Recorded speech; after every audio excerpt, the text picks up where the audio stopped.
اعوذ باللہ من الشیطان الرجیم اعوذ باللہ من الشیطان الرجیم اعوذ باللہ من الشیطان الرجیم اعوذ بکلمات اللہ التامات من شر ما خلق اعوذ بکلمات اللہ التامات من شر ما خلق اعوذ بکلمات اللہ التامات من شر ما خلق اعوذ باللہ السمیع العلیم من الشیطان الرجیم اعوذ باللہ السمیع العلیم من الشیطان الرجیم اعوذ باللہ السمیع العلیم من الشیطان الرجیم. اور اس پر قرآن شریف پڑھا جائے گا.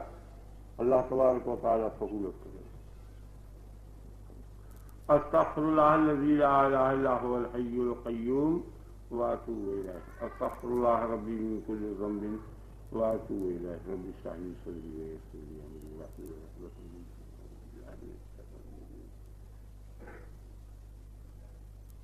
یا آدم اسکن انت وزوجک الجنۃ فکلا منها رغدا حیث شئتما ولا تقربا هذه الشجرة فتكونا من الظالمين فأزلهما الشيطان عنها فأخرجهما مما كانا فيه وقلنا اهبطوا بعضكم لبعض عدو ولكم في الأرض مستقر ومتاع إلى حين. آدھی آیت.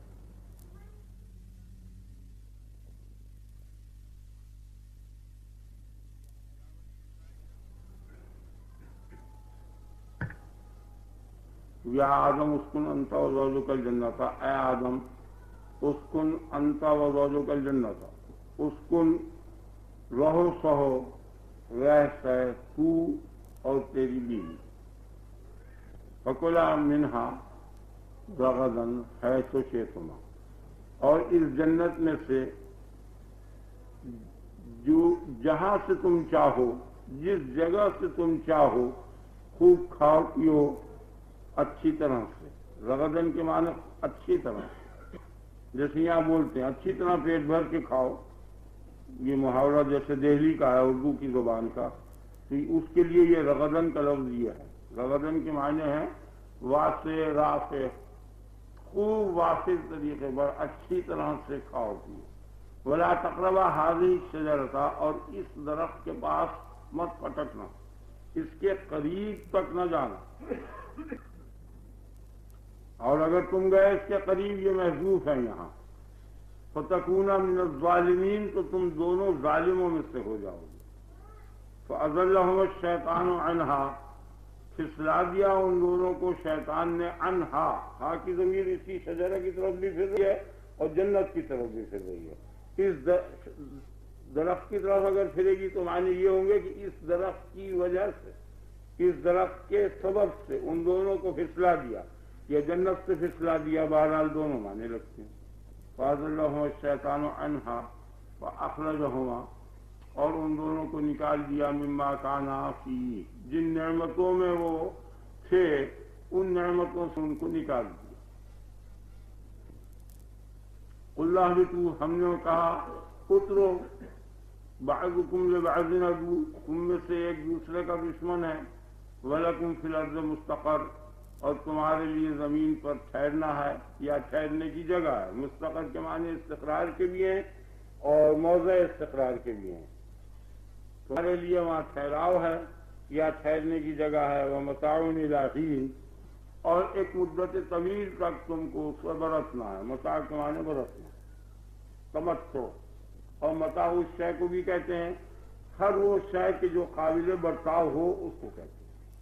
اور بعض لوگوں نے یہ بھی کہا ہے کہ متاع سونے چاندی کے علاوہ جو برتاوے کی چیز ہیں ان کو کہتے ہیں. لیکن حقیقت یہ ہے کہ یہ صحیح نہیں ہے، بلکہ ہر برتاؤ کی چیز.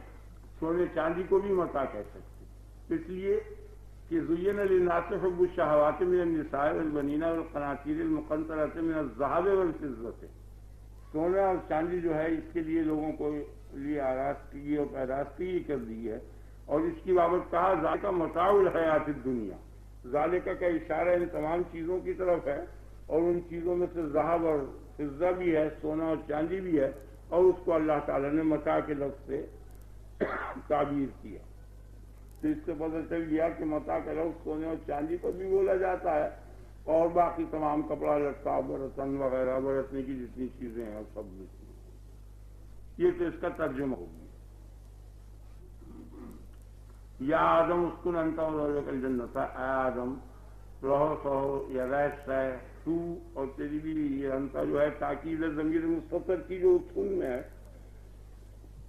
رہ جیسے اردو بولتے ہیں نا، رہ کے معنی یہ ہوتے ہیں تو رہ، وہ ضمیر اس کے اندر مستتر ہوتی ہے.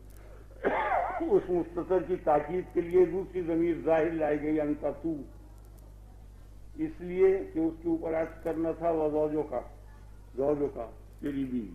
جب عطف کرنا ہوتا ہے تو وہ مضمر پر نہیں ہوتا، مستتر پر نہیں ہوتا، ظاہر پر ہوتا. یہ لفظی ترکیب ہے. آپ کی سمجھ میں ترجمہ آ گیا. اب یہاں کئی باتیں سمجھنے کی. ایک بات تو یہ سمجھنے کی ہے کہ یہ جو جنت ہے، معتزلہ کے نزدیک جنت تیار نہیں ہوئی ابھی. جنت موجود نہیں ہے، بلکہ جب قیامت ہوگی جب تک جنت تیار ہوگی.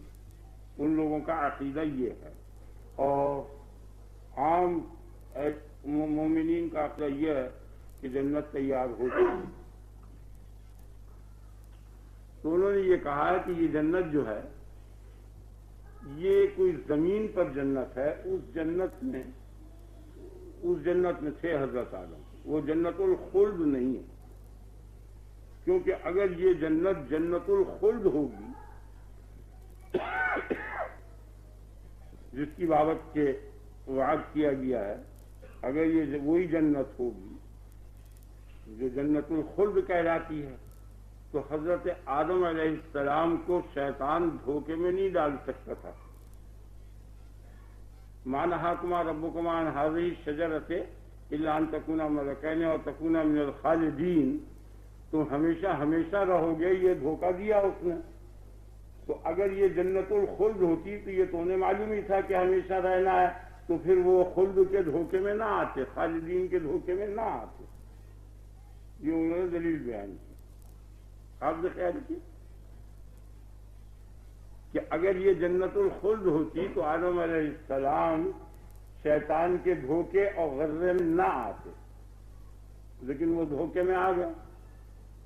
اس سے پتہ چل گیا کہ وہ جنت نہیں ہے، کیونکہ اگر جنت الخلد ہوتی تو جنت الخلد میں وہ تھے ہی، اور ان کو معلوم تھا کہ ہم جنت الخلد میں ہیں اور ہمیشہ رہیں گے.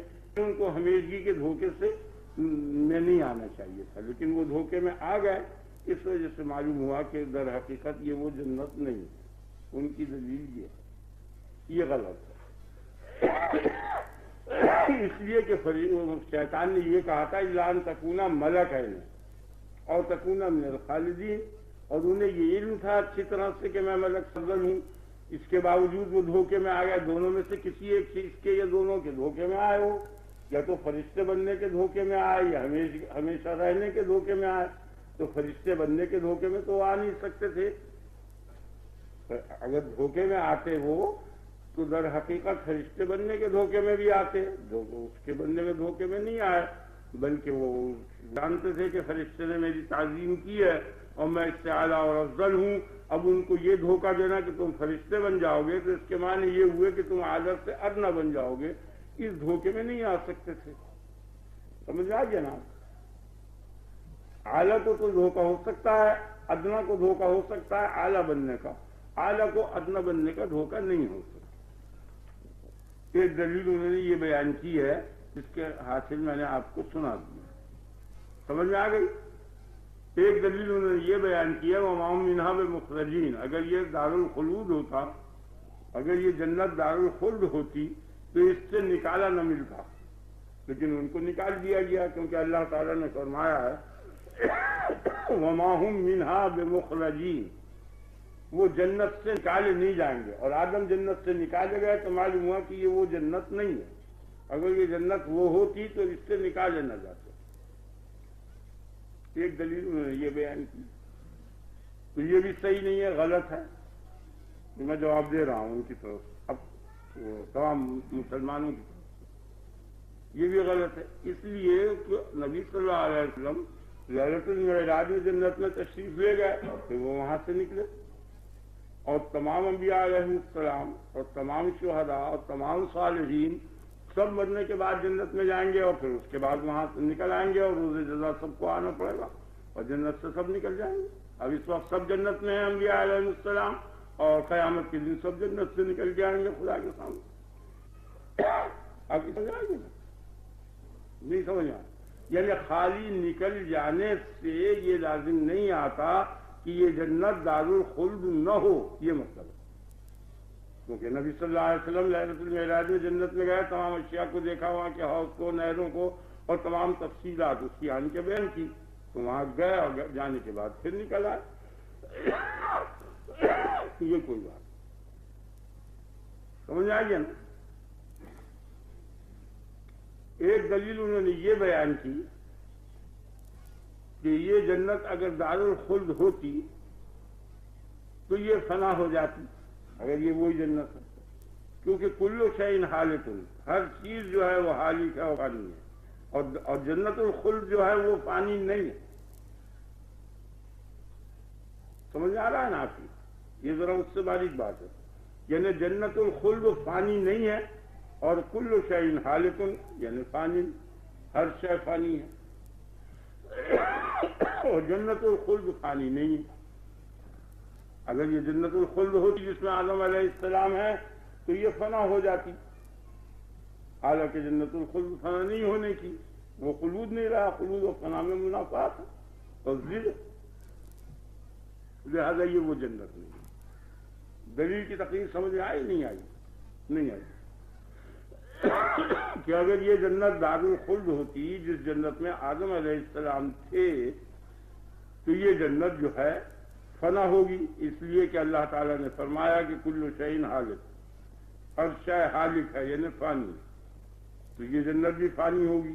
حالانکہ یہ دارالخلود اسے کہتے ہیں، دارالخلود اسے کہتے ہیں جو فنا نہ ہو، اور یہ فنا ہے اس کے لیے. آپ سمجھ گئے نا؟ لہذا یہ جنت وہ جنت نہیں ہے بلکہ کوئی اور جنت ہے زمین پر، وہ جنت نہیں ہے جس جنت کا وعدہ کیا. سمجھ آئے نا؟ اگر یہ بات سمجھ میں نہیں آئی ان کی تو پھر وہ اس کا رد مطلق نہیں سمجھ میں آنے کا.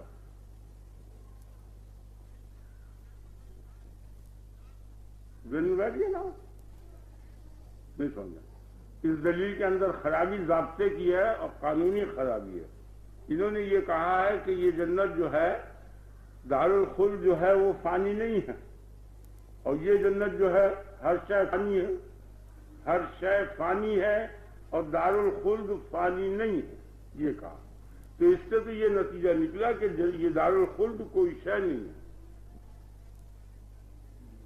دارالخلد جو ہے فانی نہیں ہے اور ہر شے فانی ہے. ہر شے کے لیے فنا ثابت ہے اور دارالخلد کے لیے فنا ثابت نہیں ہے. تو معلوم یہ ہوا کہ وہ دارالخلد شے نہیں ہے. اس سے تو یہ ثابت ہوا لا شے محض، اس سے یہ کب ثابت ہوا کہ وہ جنت نہیں ہے. وہ اس کا غلطی کی ہے. دلیل منطق کی طریق پر منطبق ہے یہ شکل ثانی پر کہ ہر شے فانی ہے اور دارالخلد فانی نہیں ہے. تو اس کا نتیجہ لازمی یہ ہے کہ دارالخلد جو ہے وہ شے نہیں ہے. یہ نتیجہ نکلتا ہے. یہ غلط. اس کے علاوہ اگر اس کلیے کو تسلیم بھی کر لیا جائے، کل شیء حالق ان کے معنی جو تم لے رہا ہو یہ مطلب ہے. تو کلیہ قرآن کی آیت ہے مسلم ہی ہے، وہ کل شیء حالق الا وجہ، بجوز اللہ کے ہر شے فانی ہے، ہر شے حالق ہے.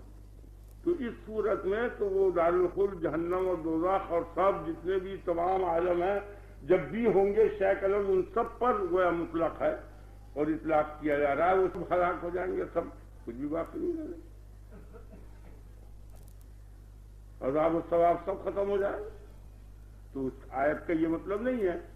آیت کا مطلب یہ ہے ہی نہیں کہ ہر شے فانی ہے، بلکہ آیت کا مطلب یہ ہے کہ ہر شے حالق الذات باطل الصفات ہے. کل شیء حالق کے معنی یہ ہے کہ کل شیء حالقۃ الذات باطلۃ الصفات، کی نفس ہی کسی شے میں قرار نہیں ہے. یہ مطلب ہے، یعنی جتنے جو موجودات ہیں ان سب میں صلاحیت تغیر کی اور عدم کی موجود ہے، یہ مطلب ہے۔ الا وجہ، سوائے اللہ تعالیٰ کی ذات کے، وجہ کے معنی ذات، اللہ ذات اللہ ہے، اللہ کی ذات کے علاوہ کوئی موجودات میں سے موجود ایسا نہیں ہے کہ جس میں تغیر کی قابلیت نہ ہو۔ اللہ کی ذات میں تغیر کی قابلیت نہیں ہے۔ باقی سمجھے مطلب آیت کا یہ تھا، انہوں نے یہ لے لیا۔ یہ دوسرا جواب کہ آیت کے یہ معنی نہیں تو باطل یہ جنت ہو یا وہ جنت ہو، زمینی جنت ہو یا جنت الخلد ہو یا ابدی جنتیں ہوں، سب باطلۃ الذات ہے ابد تک۔ اللہ کی ذات کے علاوہ یہ عالم ہو دنیا کا یا وہ عالم بقا ہو جس کو کہ عقبہ کہتے ہیں، وہ سب باطل الذات ہیں، سب کی ذات میں بطلان ہے۔ کسی کی ذات میں حقانیت نہیں ہے بجز خدا کی ذات کے کہ وہ حق ثابت ہے۔ مطلب آیت کا یہ ہے، اچھی چیز ہے، سمجھ میں آ گئی۔ کل شیء حالکۃ الذات باطلۃ الصفات۔ انہوں نے ایک بات یہ بیان کی ہے، یہ تین دلیلیں ہو گئی ان کی۔ ایک دلیل انہوں نے یہ بیان کی ہے کہ اگر یہ جنت الخلد ہوتی تو جنت الخلد کے اندر شیطان لعنت کے باوجود، ملعون ہونے کے باوجود پھر دوبارہ داخل نہ ہوتا۔ جب نکال دیا گیا اس کو اور وہ ملعون ہو گیا، پھر اس کو دوبارہ جنت میں داخل کر دیا گیا۔ یہ جنت الخلد اگر ہوتی تو دوبارہ اس کا داخلہ نہیں ہو سکتا تھا۔ ایک دلیل انہوں نے یہ بیان کی، آپ کی سمجھ میں آ گیا نا؟ یہ بھی غلط ہے، اس لیے کہ جب اس نے یہ دھوکہ دیا کہ مَا نَہَاكُمَا رَبُّكُمَا عَنْ هَٰذِهِ الشَّجَرَةِ، تو اللہ تعالیٰ نے یہ کہا تھا کہ لَا تَقْرَبَا هَٰذِهِ الشَّجَرَةَ، اس درخت کے پاس تک نہ پھٹکنا۔ تو شیطان کو اس کے سنانے کی ضرورت کیا تھی؟ شیطان نے یہ سنا سب کچھ، جبھی تو بہکایا ان کو آن کے۔ اگر وہ سنتا نہیں خدا سے تو بہکاتا کیسے؟ آگے نا آپ کے خیال، تو جس مصلحت سے اس نے اپنی اس نصیحت کو شیطان کو سنوا دیا، اسی مصلحت سے دوبارہ داخل کرا دیا۔ ایک ہی چیز نہیں آیا آپ کے خیال؟ اس نے یہ کہا نا مَا نَہَاكُمَا رَبُّكُمَا عَنْ هَٰذِهِ الشَّجَرَةِ، نہیں روکا تمہارے رب نے اور منع نہیں کیا تم کو اس درخت سے، إِلَّا أَن تَكُونَا مَلَكَيْنِ، مگر اس لیے کہ تم دونوں کہیں فرشتے نہ ہو جاؤ یا ہمیشہ ہمیشہ زندہ رہو۔ تو اس نے لا تقربا هذه الشجرة، جو حضرت اللہ تعالیٰ نے حضرت آدم علیہ السلام سے یہ بات کہی تھی لا تقربا هذه الشجرة، یہ شیطان نے قطعی سنی اور سن کے اسی فقرے سے اور اسی آیت سے ان کو بہکایا۔ تو اس کے سنوانے میں، شیطان کو اس بات کے سنوانے میں خدا کی جو مصلحت تھی بالکل وہی مصلحت بینی دوبارہ داخل کرانے میں تھی۔ آپ کی سمجھ آ گیا نا؟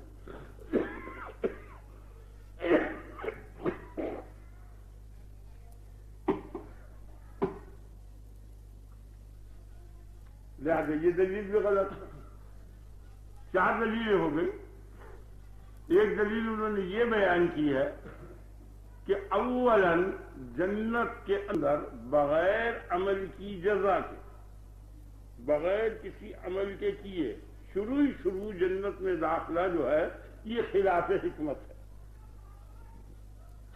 جنت جو ہے یہ تو جزائے عاملین ہے، اور آدم علیہ السلام نے کوئی عمل نہیں کیا تھا اس وقت تک، اور کوئی بات نہیں ہوئی تھی، ان کو پہلی جنت میں داخل کر دینا یہ گویا مصلحت اور حکمت الہی کے خلاف ہے، یہ غیر معقول بات ہے۔ یہ تو جزائے عاملین ہے، آدم عامل تھے نہیں، اس لیے ان کو یہ جنت نہیں مل سکتی، جنت الخلد۔ یہ دلیل انہوں نے بیان کی، تو یہ بھی غلط ہے دلیل۔ پانچویں دلیل جو ہے یہ بھی غلط ہے، اس لیے کہ حور العین جو ہیں انہوں نے کوئی عمل نہیں کیا، وہ شروع سے جنت میں ہیں اور اب تک جنت میں رہیں گے، بے عمل جنت میں رہنے میں کوئی حرج نہیں۔ یہ سب جواب میرے ہیں، آپ نے خیال فرمایا۔ ایک دلیل انہوں نے یہ بیان کی کہ اگر وہ جنت میں داخل ہوئے تھے اور زمین پیدا ہوئے زمین پر، تو ظاہر ہے کہ جنت میں وہ گئے، تو ایک بڑا اہم معاملہ ہے کہ زمین سے جنت میں جائیں، اور ایک بڑی گویا اکرام ہے یہ، تو اس کا ذکر کرنا چاہیے تھا۔ جہاں ان کے اور اعزازات کا ذکر تھا وہاں اس اعزاز کا بھی ذکر کیا جاتا۔ اگر یعنی اس میں تو وہ کہتے ہیں ہم سب متفق ہیں کہ پیدا وہ زمین پر ہوئے اور زمین پر بنائے گئے، تو اگر وہ جنت میں داخل ہوئے یا آدم اسکن، تو زمین سے ان کو جنت میں لے جایا گیا، تو ان کو زمین سے جنت میں لے جایا جانا یہ انتہائی اعزازی چیز ہے اور اکرامی چیز ہے، اور اس انتہائی اعزاز کا اللہ نے ذکر نہیں کیا، تو اس سے یہ پتہ چلا کہ یہ کوئی یہ واقعہ نہیں ہوا۔ یہ دلیل بھی غلط ہے۔ حضرت ابن عباس سے روایت ہے کہ یہاں پیدا کیا گیا اور پھر تخت پر بٹھا کر ملائکہ کی ایک جماعت ان کو لے گئی، اور ان کے سر پر تاج تھا، اس میں جڑاؤ زیور لگے ہوئے تھے اور کمر میں پٹکا تھا، بہت قیمتی قیمتی چیزیں لگی ہوئی تھیں اور نورانی لباس تھا۔ ابن عباس سے ہی بولی ہے، لہٰذا 6 دلیلیں انہوں نے بیان کی تھی، انہی 6 دلیلوں کا مجھے علم ہوا اور 6 دلیلوں کا میں نے رد کر دیا، یہ غلط ہے انہوں کی بات۔ آپ سمجھ گئے نا؟ بس مجھے یہی 6 دلیلیں ان کی ملی جو میرے خیال میں اب تک ہیں، اور وہ میں نے آپ کے سامنے بیان کر دی، اور ان کا رد بھی یہ میں نے اپنی طرف سے کر دیا۔ آپ کے خیال میں لہٰذا یہ کہنا کہ زمین پر جنت ہے یہ بالکل غلط ہے، بلکہ یہ وہی جنت ہے۔ اللہ کو اختیار ہے، جو چاہے تو جس کو دے، بے عمل کے جنت دے دے۔ اگر یہ ہو تو پھر بچوں نے کون سا عمل کیا تھا، ان کو جنت میں داخل کیا جائے گا۔ حور العین نے کون سا عمل کیا تھا، ان کو جنت میں داخل کیا جائے گا۔ بہرحال بہت سے لوگ ایسے ہوں گے جن کے عمل نہیں ہوں گے اور وہ جنت میں ہوں گے، یہ کوئی ضروری بات نہیں۔ اور یہ جو انہوں نے یہ کہا ماہوینا بمخرجین کہ وہ داخل ہونے کے بعد خارج نہیں ہو سکتے تھے، یہ اصل میں اس وقت ہے کہ جب جزا کے طریقے پر جنت میں داخل ہوگا قیامت کے دن، پھر داخل ہونے کے بعد خارج نہیں ہونے کا یہ مطلب۔ اور اس خارج ہونے کا مطلب بھی یہ نہیں ہے کہ باہر نہ نکل سکے، باہر نکلے گا ضرور، لیکن خارج ہونے کے معنی یہ ہے کہ وہ خارج نہیں ہوگا، اس کے معنی یہ ہے کہ پھر اس کو وہ جگہ میسر نہیں ہوگی، یہ مطلب ہے۔ یہ مطلب نہیں ہے کہ ویسے آنا جا نہ سکے، اور جنت کے دروازے پر ہر شخص آ جا سکتا ہے، بالکل اسے اختیار جہاں چاہے جائے آئے پھرے۔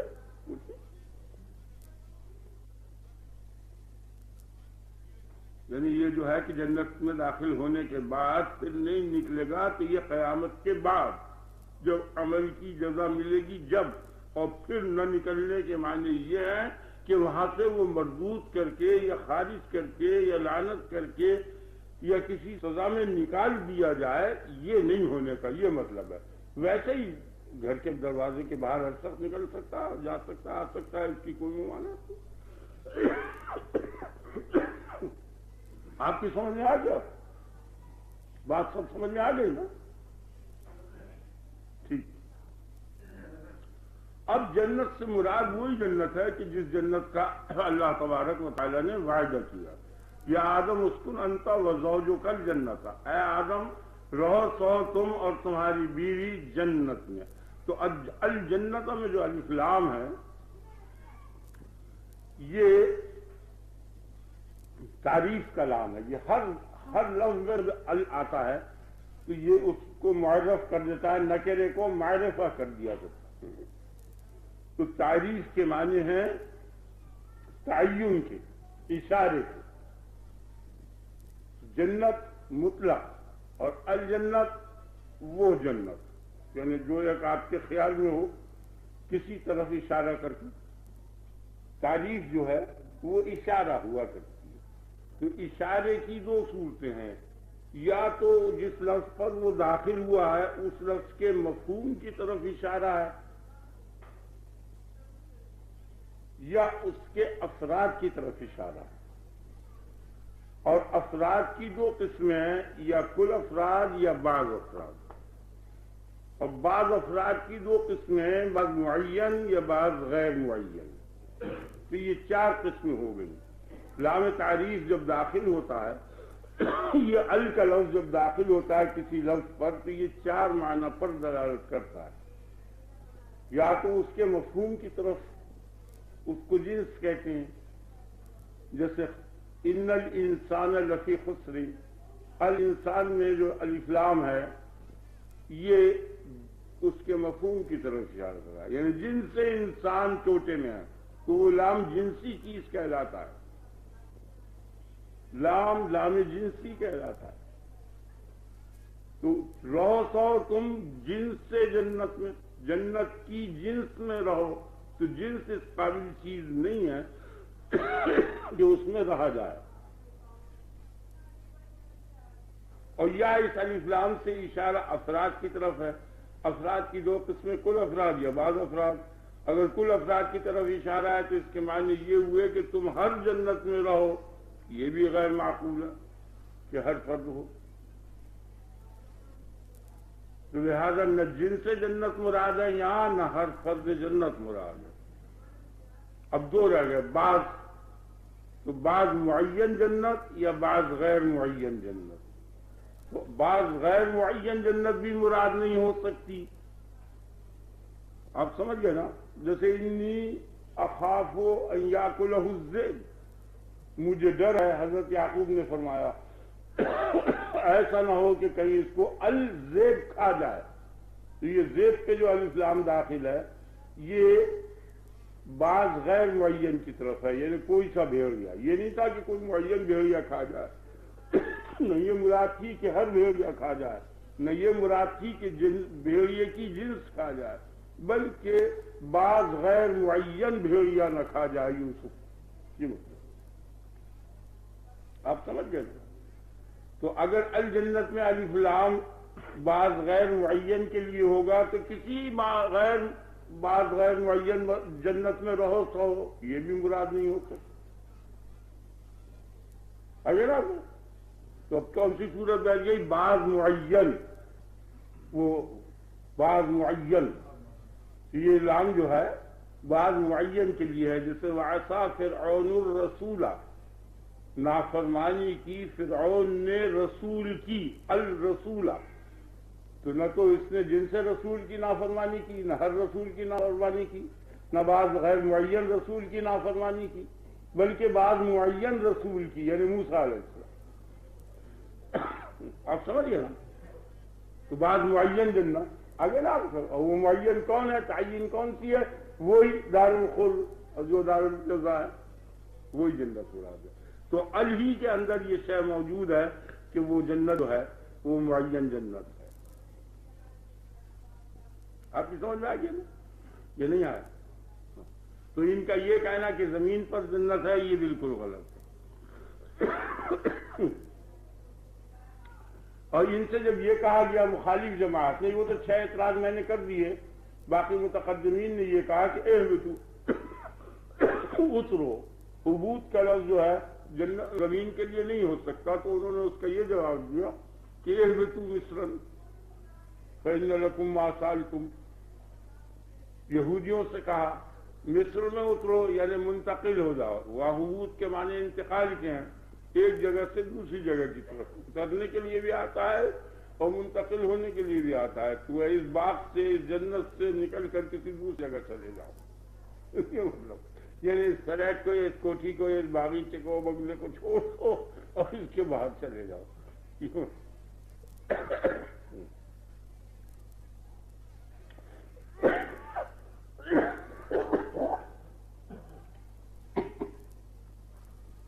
آگے نا آپ کے خیال میں. اور اصل میں اشارہ اسی جنت کی طرح، کیونکہ اللہ تعالیٰ نے فرمایا مالک ان لا تتکبر فیہا، تو اس قابل نہیں ہے کہ تو اس مقام میں تکبر کر سکے. تو یہاں تو باغ ہو یا غیر باغ ہو، سب جگہ شیطان تکبر کر رہا ہے اور گناہ فعل کر رہا ہے. وہ مقام مقدس ہے، اس مقام سے تو نہیں کر جا. اس لیے زمینی جنت مراد نہیں ہو سکتی. آپ کی سمجھ میں آ گیا نا؟ اور دلیل سے یہ ثابت ہو گیا جنت سے وہ معین جنت مراد ہے کہ جس جنت پر انسان کو تخیل ہے کہ جو جزا ہے عاملین کی اور جس کا وعدہ کیا.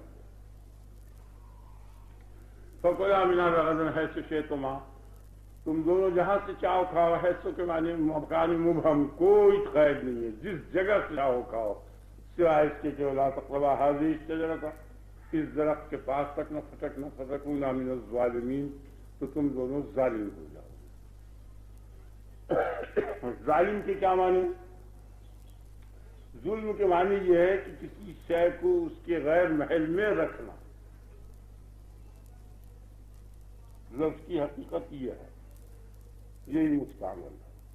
اب یہ بڑا مشکل مقام ہے آج کی بحث، اور خدا نے چاہا تو جتنا مجھ سے بولا جائے گا میں بولوں گا۔ اب تک جو بحثیں آئی ہیں ان میں سے مشکل جو تھیں ان میں سے ایک یہ بھی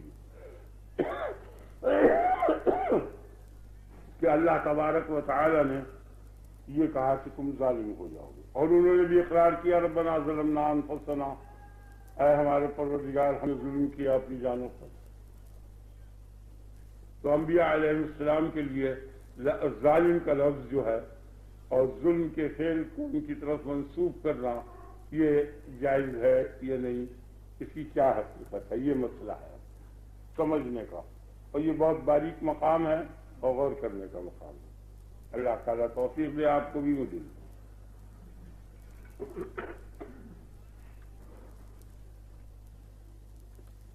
ظلم کے 3 معنی لوگوں نے بیان کیے ہیں۔ ایک جماعت تو یہ کہتی ہے کہ ظلم کے معنی ہیں کبیرہ کے، تم صاحب کبیرہ ہو جاؤ گے، گناہ کبیرہ کے مرتکب ہو گئے۔ ایک جماعت یہ کہتی ہے کہ نہیں، گناہ صغیرہ مراد ہے، کہ تم گناہ صغیرہ کے مرتکب ہو گئے، یہ ظلم گناہ صغیرہ ہے۔ اہل سنت والجماعت کی جو بڑی اکثریت ہے وہ یہ کہتی ہے کہ نہیں، نہ گناہ کبیرہ یہ مراد ہے اور نہ گناہ صغیرہ ہے، بلکہ ترک اولا ہے۔ کہ میں بالکل خلاصہ کر دیا تمام چیزوں کا، اس سے زیادہ خلاصہ ہو نہیں سکتا۔ آپ کی سمجھ میں آ گئی بات یا نہیں آئی؟ یعنی یہ جو گناہ کی نسبت اور معصیت کی نسبت انبیاء علیہ السلام کی طرف ہے، یہ معصیت کیا چیز ہے؟ یا تو گناہ کبیرہ ہے، یا گناہ صغیرہ ہے، یا ترک اولا ہے۔ ترک اولا کی یہ معنی ہے کہ جو فعل جس فعل کو منع کیا تھا اس کا نہ کرنا اولا تھا بمقابلے کرنے کے۔ بس یہ اس میں سزا کا استحقاق نہیں ہے، بلکہ اس فعل کے نہ کرنے میں جو فائدہ ہوتا تھا اس فائدے سے محرومی ہے۔ جیسے یہ کہا گیا کہ تم وزیر بن جاؤ، اس نے کہا نہیں میں وزیر تو نہیں بنتا بلکہ جلاہے کا کام کروں گا، تو اب یہ کوئی گناہ تو نہیں ہے، باقی یہ کہ وزارت کے جو مناصب تھے اور جو کچھ منافع تھے ان سب سے وہ محروم ہو گیا۔ اس طرح کیا ہوگا؟ آپ کی سمجھ میں آ گیا نا؟ مثال سے سمجھ میں آ جاتا ہے۔ یہ ترک اولا کی معنی۔ تو لا تقربا میں جو نہیں ہے یہ نہیں تنزیہی ہے، تحریمی نہیں ہے، یعنی حرام نہیں۔ یہ اہل سنت والجماعت کی اکثریت ادھر ہے، اور اقلیت اور معتزلہ اور باقی فرقے جو ہیں وہ یا کبیرہ کہتے ہیں یا صغیرہ کہتے ہیں، وہ دونوں معصیت کے قائل ہیں۔ نہیں سمجھ میں آیا؟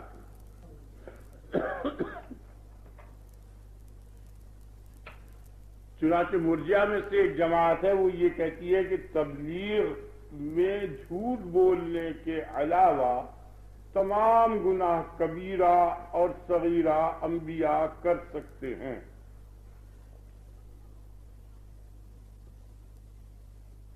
اور قاضی ابن طیب باقلانی اشعری میں سے اور ابن فارق وغیرہ یہ چند اہل سنت اور معتزلہ، ان کا عقیدہ یہ ہے کہ نہیں، گناہ صغیرہ کر سکتے ہیں، گناہ کبیرہ نہیں کر سکتے، صغیرہ۔ یہ خلاصہ اور اس میں تفصیلیں ہیں ہلکی ہلکی سی، باقی حاصل اس کا یہی ہے جو میں نے آپ کے سامنے بیان کیا۔ کیا؟ گناہ کبیرہ، گناہ صغیرہ، جی، اور ترک اولا، ان 3 قسموں میں منحصر ہے۔ انبیاء کے متعلق ان 3 میں سے کسی ایک کا قائل ہونا پڑے گا۔ جو اگر جتنے فرقے مسلمانوں کے ہیں ان تینوں کی رائے یہ ہے جو میں نے آپ کے سامنے بیان کی کہ انبیاء یا مرتکب کبیرہ ہیں یا مرتکب صغیرہ ہیں یا تارک اولیٰ اس سے نہیں بچ سکتے۔ اور ایک جماعت یہ کہتی ہے کہ نہیں، ان میں سے کوئی چیز نہیں ہے، لیکن وہ ثابت نہیں کر سکی۔ جب اس پر یہ اعتراض ہوئے اور قرآن کی یہ آیتیں آئیں جگہ جگہ ہر نبی کے متعلق، تو اس کا وہ جواب نہیں دے سکے اور اسے ثابت نہیں کر سکے۔ اور شیعوں کے نزدیک جو ہے انبیاء تقیۃً کفر بھی کر سکتے ہیں۔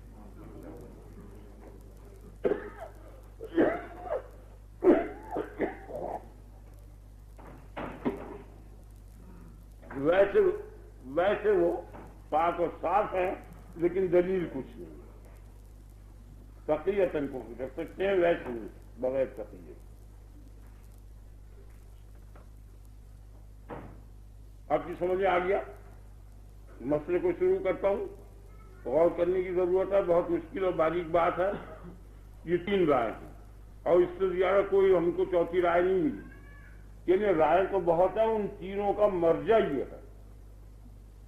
جیسے ترک اولیٰ کے اندر ایک چیز یہ آتی ہے، اسے بھی کھول کے سنا دوں، سمجھا دوں آپ کو، کہ اجتہاد کیا اور کوشش کی کہ اللہ تبارک و تعالی کی مراد یہ ہے۔ نبی نے فعل کیا اس نیت سے کہ خدا کو خوشی ہو، خدا کی خوشی حاصل ہو، اور خدا کی مراد یہی ہو جو میں کر رہا ہوں، اور حقیقت میں وہ خدا کی خوشنودگی کا سبب نہ تھا، نہ خدا کی مراد تھی۔ اس نے اپنی نیک نیتی سے ایسا فعل کیا جو اللہ تعالی کی مرضی اور مراد کے خلاف ہو۔ اسے تعویلی غلطی کہتے ہیں اور اجتہادی غلطی کہتے ہیں۔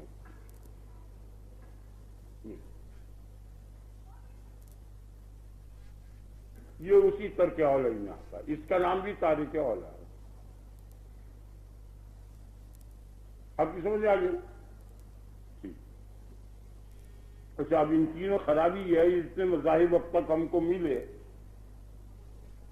اور رائے ملی، ان سب میں خرابی یہ ہے کہ اس صورت کے اندر اگر نبی کو تارک اولیٰ مان لیا جائے گا تو تارک اولیٰ کے ماننے کے بعد اب غیر نبی کوئی بھی ایسا نہیں بچے گا جو مباشر اولیٰ ہو اور تارک اولیٰ نہ ہو۔ جب نبی ترک اولیٰ کر سکتا ہے، جب بہتر فعل نبی چھوڑ سکتا ہے، تو غیر نبی کس گنتی میں ہے؟ وہ بدرجہ اولیٰ چھوڑ دے گا، تو اولیٰ کا وجود جہان سے مٹ جائے گا، کیونکہ جب نبی بھی تاریک ہو گیا تو اب کون نیک فعل کرنے والا باقی رہا؟ اولیٰ کا۔ اولیٰ غیر اولیٰ کے مقابل میں تو بہتر ہے نا۔ تو جب نبی اولیٰ کو چھوڑ سکتا ہے تو نبی کے علاوہ دوسرے شخص میں اتنی طاقت کہاں ہے کہ جو وہ اولیٰ فعل کرتا رہے اور نبی نہ کرے، اور اس صورت میں پھر وہ نبی سے افضل ہو جائے گا۔ یہ بات سمجھ آ گئی ہے؟ تو لہٰذا یہ کہنا کہ ابھی تاریخ اولیٰ ہے، یہ بالکل غلط بات ہے اور میری سمجھ میں نہیں ہے۔ اب یہ کہنا کہ نبی گناہ کبیرہ کرتا ہے اور صغیرہ کرتا ہے، یہ دونوں باتیں غلط ہیں۔ کبیرہ اور صغیرہ دونوں صورتوں میں معصیت ہے، اور دونوں کے اندر خرابی یہ ہے کہ اس کے بعد نفرت پیدا ہو جائے گی کہ جو شخص ایسا فعل کرتا ہے وہ قابل نہیں ہے اس بات کے کہ اس کا تتبع کیا جائے۔ ما اريد ان اخالفكم الى ما انهاكم عنه، میں یہ نہیں چاہتا کہ تمہیں ایسے فعل کرنے سے روکوں کہ جس کو میں خود کروں۔ نبی کا یہ مقولہ ہے کہ حضرت شعیب کہہ رہے ہیں کوئی نبی ایسا فعل نہیں کر سکتا کہ خود تو اس فعل کو نہ کرے اور دوسروں کو کہہ کے کرو۔ آگے نا آپ کے خیال میں کہ خود تو سچ بولے نہیں اور دوسروں کو سچ کہہ بولو، ایسا نہیں کر سکتا۔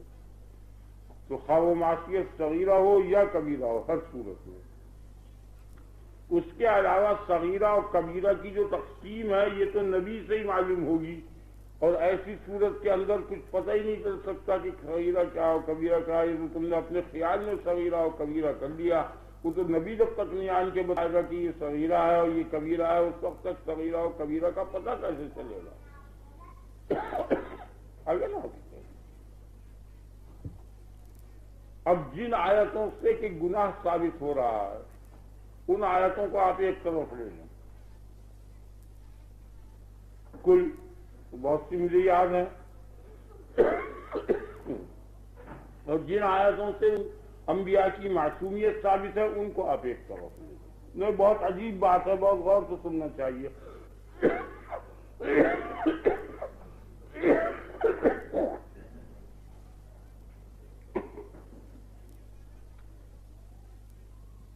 دونوں فریقوں نے قرآن سے ہی استدلال کیا اور حدیث سے.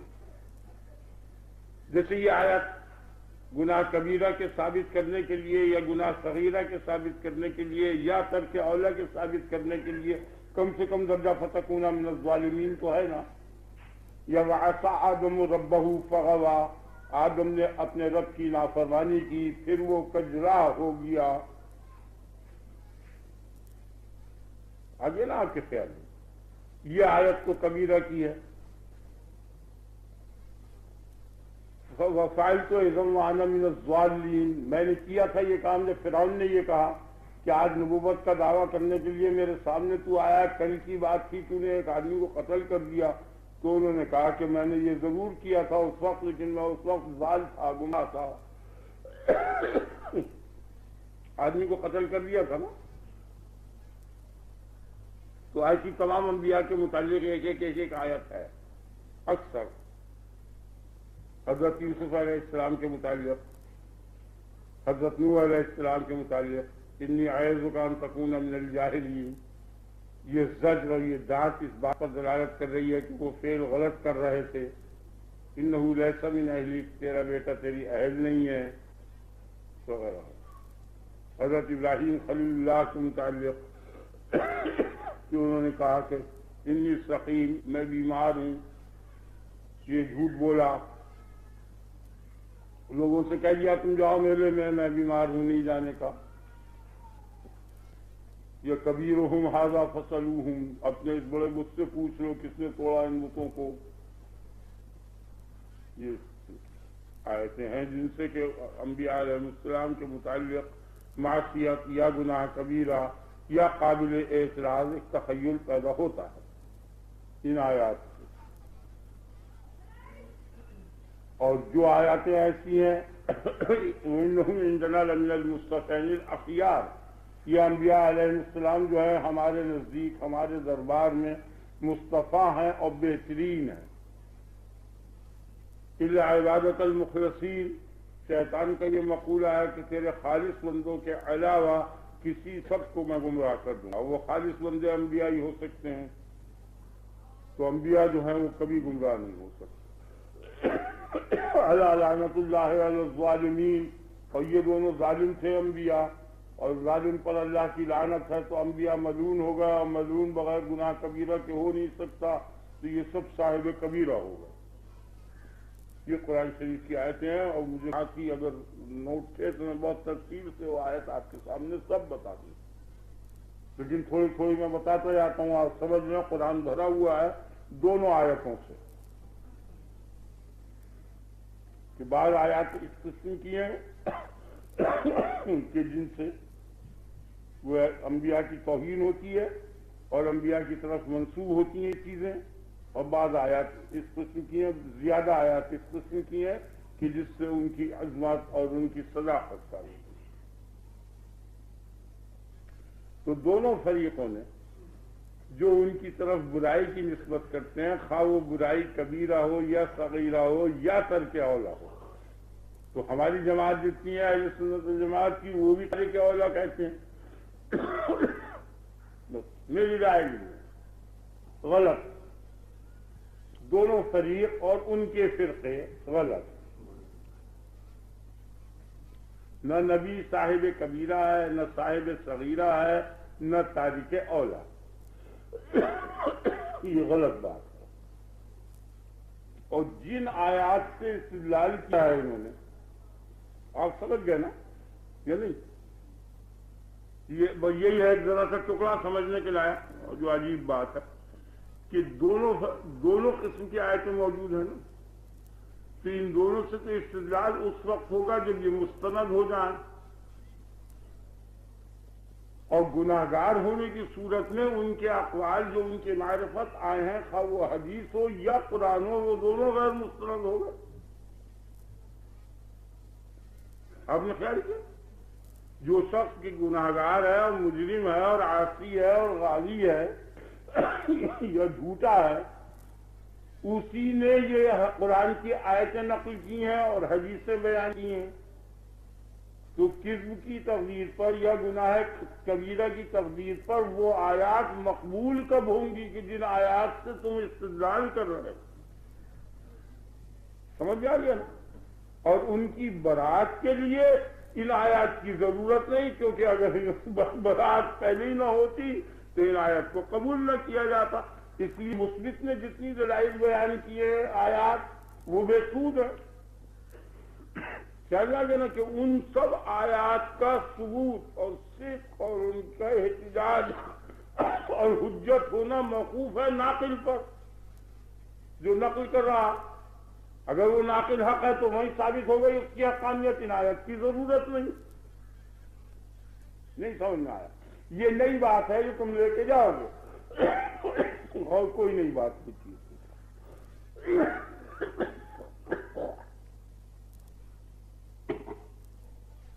آپ کی سمجھ میں آ گیا نا؟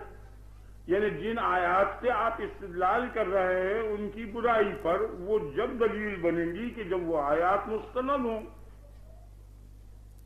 اور ظلم کی تقدیر پر، کذب کی تقدیر پر، گناہ کبیرہ کی تقدیر پر ان کے اقوال خواہ وہ ذاتی ہوں یا خدا سے نقل کریں، دونوں صورتوں میں غیر معتبر ہوگا، اس لیے وہ احتجاجی بیکار۔ اور جن آیات سے تم ان کی برات اور معصومیت ثابت کر رہے ہو، یہ بھی موقوف ہے اس بات پر کہ جب تک کہ جو ان کا لانے والا ہے وہ معصوم نہ ہو، اور جب وہ معصوم ہو گیا تو ان آیات کے بیان کرنے کی ضرورت ہے، کوئی ان آیتوں کے نقل کرنے سے پہلے ہی معصوم ہو۔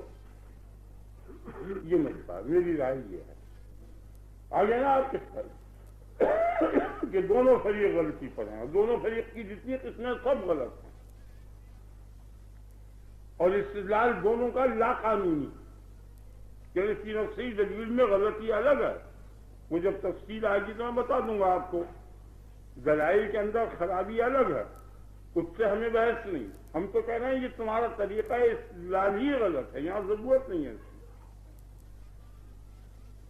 اگر نبی معصوم ہے تو پھر یہ استدلال ہے بیکار ہے۔ اگر اب یہاں ایک تضاد پیدا ہو گیا کہ اگر نبی معصوم ہے اور آیت سے غیر معصومی ثابت ہوتی ہے تو تناقض ہو گیا۔ اس کا حل وہ آگے آتا ہے، آپ سمجھے نا؟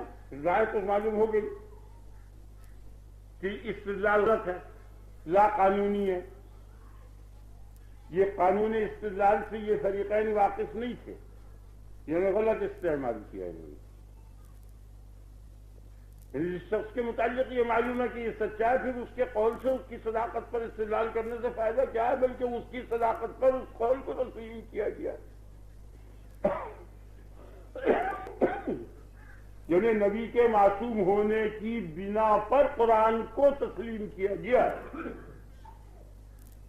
اور اگر وہ غیر معصوم ہے تو قرآن غیر مسلم ہو گیا، جھگڑے میں۔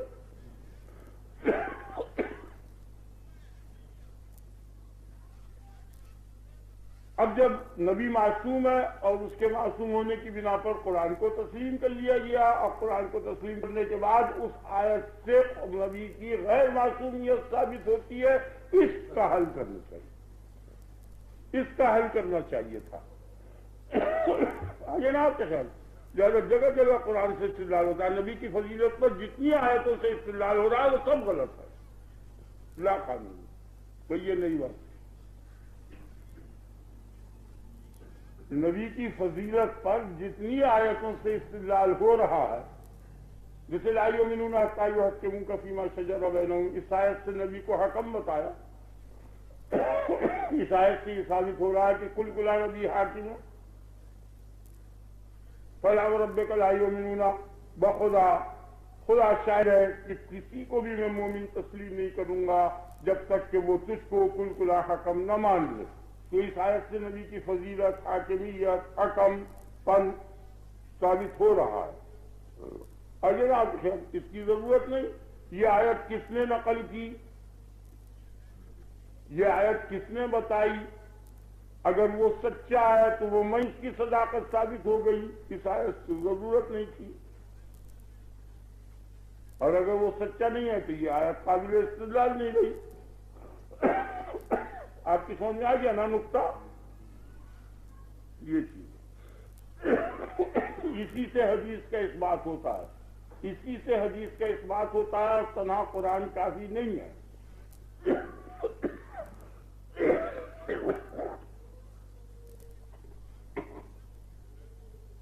اللہ تبارک و تعالیٰ آپ کو اور مجھ کو دونوں کو توفیق عنایت کرے. آپ سمجھ گئے نا؟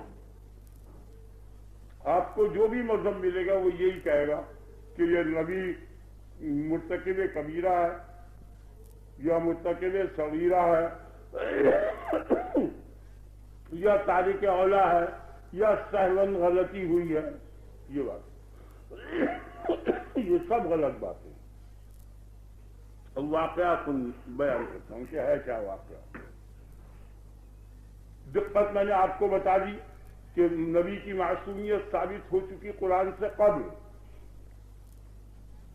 وہی آگے رام کے خیر کتاب کو دخل نہیں ہے اس میں. معجزے کو دخل ہے. اگر کتاب کو دخل ہوگا تو بحث معجزے کے ہوگا. نفس کتاب ہونے کی حیثیت سے نہیں ہونے کا. کیونکہ جس وقت چیلنج نہیں ہوا تھا اس وقت سے پہلے بھی تو قرآن نازل ہوا تھا. وہ حجت نہیں تھا.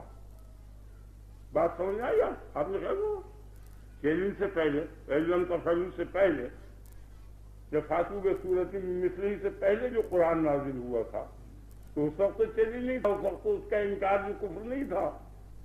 وہ معجزہ نہیں تھا. تو اس وقت تک تو نبوت ہی نہیں ثابت ہوئی تھی. خیال میں آ گیا نا؟ تو اس وقت اس کے قول کے مطابق اس کو قرآن مومن کو تسلیم کرنا تھا یا نہیں چیلنج سے قبل؟ ذہن بیٹھ گیا نا آپ کی؟ اگر کو نہیں تسلیم کرنا آپ کی سمجھ میں آ گئی نا بات؟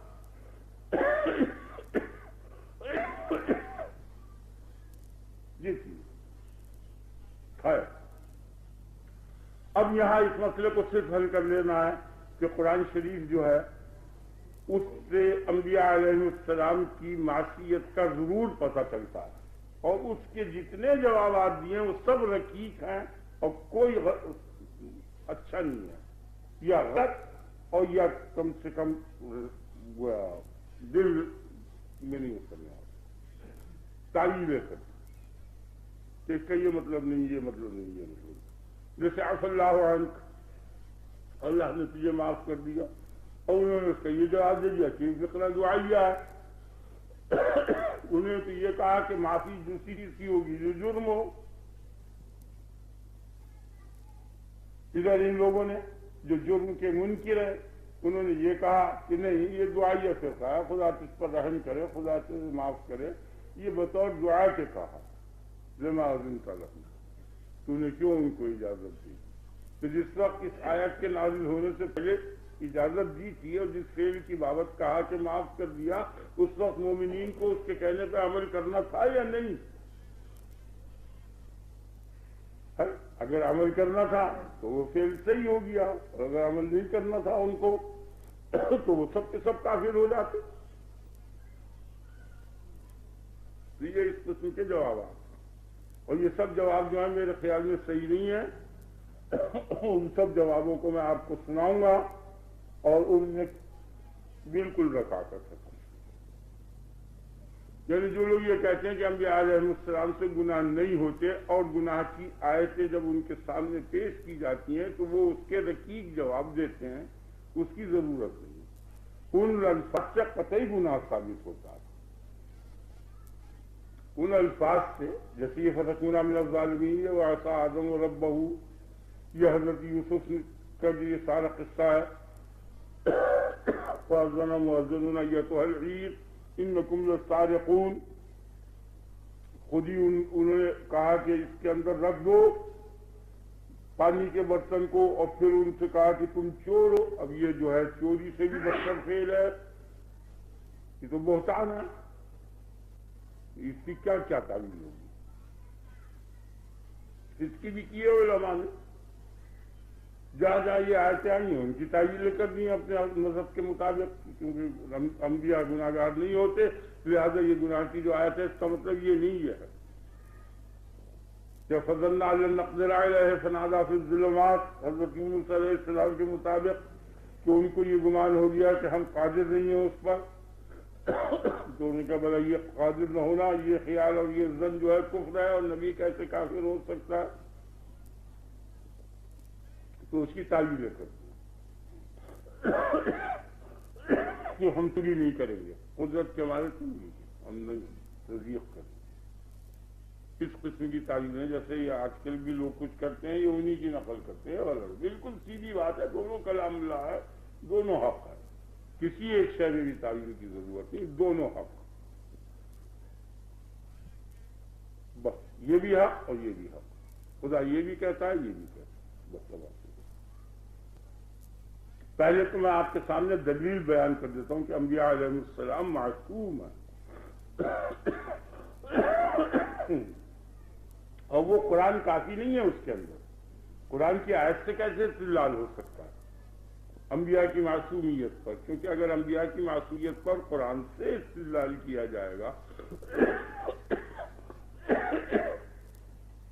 تو قرآن تو آیا ہی انبیاء کی معرفت ہے، وہ استدلال ناکافی ہوگا۔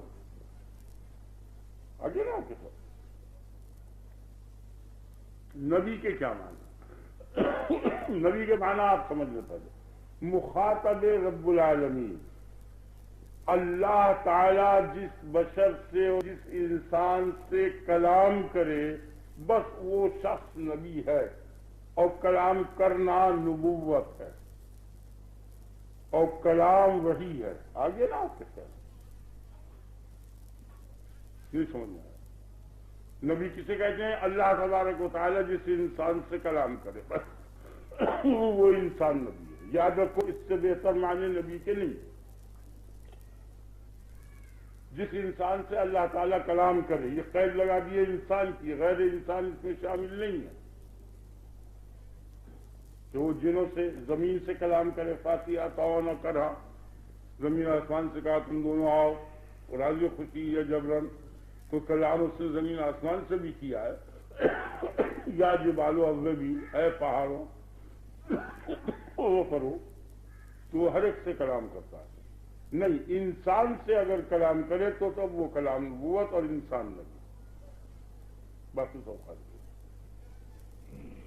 یہ جیسے وَأَوْحَىٰ رَبُّكَ إِلَى النَّحْلِ، تیرے رب نے شہد کی مکھی کو وحی کی، اور وحی جو ہے وہ کلام ہے، تو شہد کی مکھی نبی ہو جائے؟ نہیں، وہ انسان نہیں ہے۔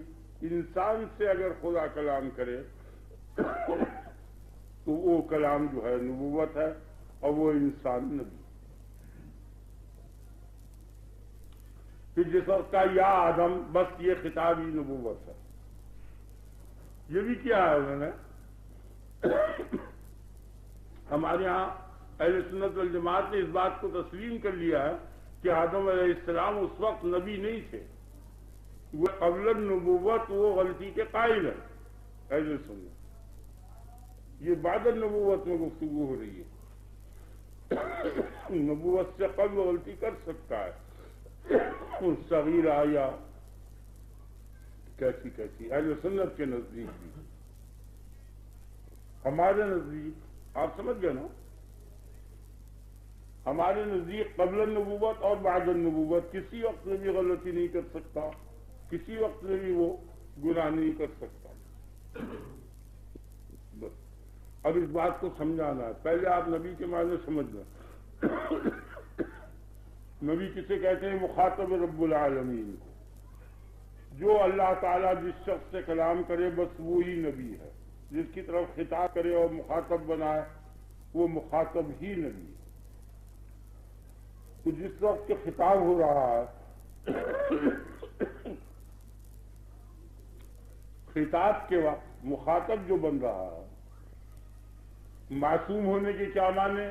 کہ خطاب کو نہ سنے، خطاب سے علیحدہ ہو۔ غیر معصوم ہونے کے کیا معنی؟ خطاب کو نہ سنے، غیر معصوم کے کیا معنی؟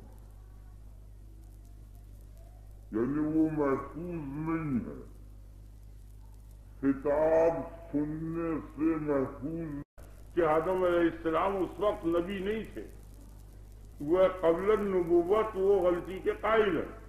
ایسے سننا، یہ بعد النبوت میں گفتگو ہو رہی ہے.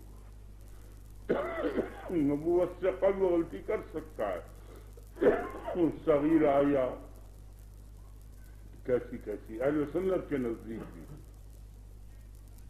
ہمارے نزدیک آپ سمجھ گئے نا، ہمارے نزدیک قبل النبوت اور بعد النبوت کسی وقت میں بھی غلطی نہیں کر سکتا، کسی وقت میں بھی وہ گناہ نہیں کر سکتا. بس اب اس بات کو سمجھانا ہے. پہلے آپ نبی کے معنی سمجھ لیں. نبی کسے کہتے ہیں؟ مخاطب رب العالمین کو. جو اللہ تعالیٰ جس شخص سے کلام کرے بس وہی نبی ہے. جس کی طرف خطاب کرے اور مخاطب بنائے وہ مخاطب ہی نبی ہے. تو جس وقت کے خطاب ہو رہا ہے، خطاب کے وقت مخاطب جو بن رہا ہے، معصوم ہونے کے کیا معنی؟ کہ خطاب کو نہ سنے، خطاب سے علیحدہ ہو.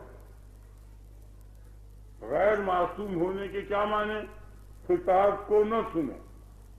غیر معصوم کے کیا معنی؟ یعنی وہ محفوظ نہیں ہے، خطاب سننے سے محفوظ نہیں ہے. نہیں سمجھ میں آئی بات؟ یہ ٹکڑا آپ کے خیال میں آیا؟ خطاب سننے سے محفوظ نہیں ہے، یہی معنی غیر معصوم ہونے کے. عاصی کون ہے؟ جو خطاب نہ سنے. اس نے خطاب کیا اور اس خطاب کو نہ سنا، یا سننے کے بعد اس کے مطابق عمل نہ کیا، وہ ایک ہی چیز ہے. یہی معنی اسلام کے، یہی معنی غیر معصومیت کے. تو معصومیت کے کیا معنی ہوئے؟ کہ خطاب کو سنے. تو مخاطب ہونا ہی معصوم ہونا ہے. نبی مخاطب ہے اور مخاطب معصوم ہے، لہذا نبی معصوم. جو شخص کے خطاب نہیں سنے گا وہاں احتمال ہو سکتا ہے، جو مخاطب نہیں ہے وہاں احتمال ہو سکتا ہے کہ وہ خطاب کے خلاف کرے، یا خطاب نہ سنے، یا خطاب سنے اور سننے کے بعد وہ اس پر عمل نہ کرے. اور جو شخص کے خطاب سن رہا ہے وہ وہاں یہ احتمال ہی پیدا نہیں ہوتا کہ وہ خطاب نہ سنے. اگر یہ بات سمجھ میں نہیں آئی تو میں اور زیادہ وضاحت کر دوں.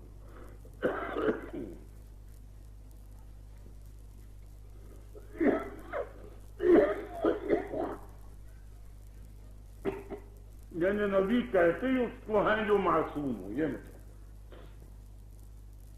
نبی میں غیر معصومیت کا سوال ہی نہیں پیدا ہوتا. نبوت اور معصومیت ایک ہی چیز ہے، عصمت. ویسے عصمت کیا نا بھی آپ سمجھ لیں کہ عصمت کی کیا معنی؟ عصمت کے معنی یہ ہے کہ خدا تعالیٰ فعل نہ پیدا کرے، کبھی فعل انسان میں نہ پیدا کرے. یہ جبریہ کے نزدیک. اور ویسے حقیقی معنی اس کے یہ ہے کہ ایسی قوت کہ جس قوت سے فسق و فجور کا فعل سرزد نہ ہو، ایسی قوت کا دل میں بیٹھ جانا اور حاصل ہو جانا، یہ معنی اس میں. تو خطاب کے بعد گنجائش ہی نہیں ہے خلاف خطاب سننے کی یا کرنے کی. مخاطب بننے کے بعد جب وہ خطاب کر رہا ہے تو گویا وہ معصوم ہے غیر کے اثر سے. وہ تو مبتلا ہے اور وہ تو مشغول اور مصروف ہے خطاب کے اندر. اگر آپ کے خیال میں خواہ وہ سماعتن ہو یا عملن ہو یا حالن ہو، ہر طرح سے جو ہی خطاب کیا، یا آدم یا نوح یا عیسیٰ یا موسیٰ، خطاب کے بعد اس کے اندر گنجائش ہی نہیں ہے غیر کی طرف متوجہ ہونے کی. غیر کی طرف متوجہ ہونا ہی معصیت ہے.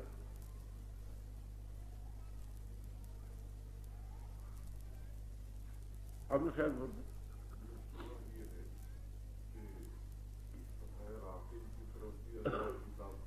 جی ہاں کرتا ہے نا. جی نہیں، عاصی کی طرف خطاب کرنا تو لیے ہوئے نا، یہ خطاب اور عصیان منافی ہے۔ عاصی تو جب ہوگا کہ جب پہلے خطاب کے مخالف ہو جائے، ابھی وہ عاصی نہیں۔ عاصی اور معصوم دونوں خصلتوں سے قطع نظر کر کے آپ کیا خطاب کر سکتے؟ خطاب جو ہے وہ تو معیار ہے عصیان اور معصومیت کی۔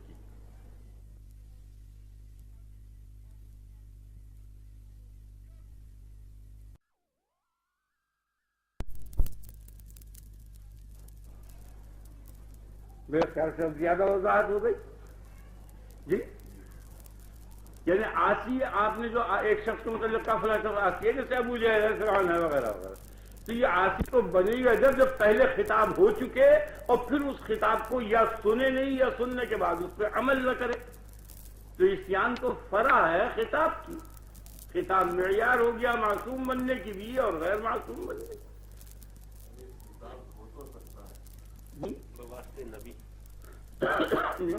خطاب ہاں جہاں ہو رہا خطاب وہ پتھر کی حیثیت انسان کی ہے اس وقت تو نہ وہ عاصی ہے نہ مطیع ہے۔ عاصی اور مطیع جب ہوگا کہ وہ خطاب کو قبول کرتے مطیع ہو گیا، نہ قبول کرتے عاصی۔ تو عصیان اور اطاعت تو فرع ہے خطاب کی، اس سے پہلے عصیان اور اطاعت متصور ہی نہیں ہے خطاب سے قبل۔ یہی خطاب جو ہے اس کو دو حیثیت سے پیدا کر دے گا، یا معصوم کر دے گا یا غیر معصوم کر دے گا عاصی۔ اب یہاں سے دوسری طریقے پر بھی آپ خیال کیجئے، خدا کا خطاب ہو اور پھر وہ نہ سنے تو پھر اب کون سا خطاب ایسا آئے گا کہ جس کو سنے گا؟ تو سماعت کی اب گنجائش ہی باقی نہیں رہی جہاں۔ یعنی خدا حکم دے کسی شے کو اور پھر نہ مانے کوئی، تو اب کون سی شے ایسی ہوگی کہ جس کو کوئی مانے گا؟ اس کے معنی یہ ہوئے نا کہ خدا جو حکم دے اس کو ماننا ہی پڑے گا۔ کسی کی بھی مجال نہیں ہے کہ خدا حکم دے اور خدا خطاب کرے اور وہ مخاطب نہ بنے، کسی کی بھی مجال نہیں۔ ہاں انبیاء کے واسطے سے جو خدا حکم دے گا ان کے اندر تو یہ تفسیق پیدا ہو جائے گی بے شک، لیکن اگر کسی کی بھی مجال نہیں ہے کہ خدا حکم دے اور خدا خطاب کرے اور وہ مخاطب نہ بنے، کسی کی بھی مجال نہیں۔ ہاں انبیاء کے واسطے سے جو خدا حکم دے گا ان کے اندر تو یہ تفسیق پیدا ہو جائے گی بے شک، لیکن اگر خدا براہ راست کسی کو حکم دے اور خطاب کرے اور پھر وہ نافرمانی کرے، یہ غیر متصور ہے، کیونکہ خطاب جو ہے وہ نافرمانی کی ضد ہے، یا نافرمانی خطاب کی ضد ہے، جمع نہیں ہو سکتی۔ یعنی خطاب اور عدم خطاب، سننا اور نہ سننا جمع ہو جائیں گے۔ فرمائیے ٹھیک ہو گیا نا؟ تو نبی مخاطب ہے اور مخاطب جو ہے وہ معصوم ہے، غیر عاصی ہے، غیر نبی معصوم ہوگی، نبی مخاطب اور مخاطب ہونا ہی معصومیت، یعنی وہ معصوم ہے، بچا ہوا ہے عدم سماعت سے، عدم مخاطبیت سے، مخالفت مخاطبیت سے معصوم ہے، یہ معنی معصوم، لہذا نبی جو ہے وہ معصوم ہوگی۔ آپ نے کیا نہیں کھویا جی؟ ابلیس کو تو براہ راست خطاب نہیں تھا، وہ بات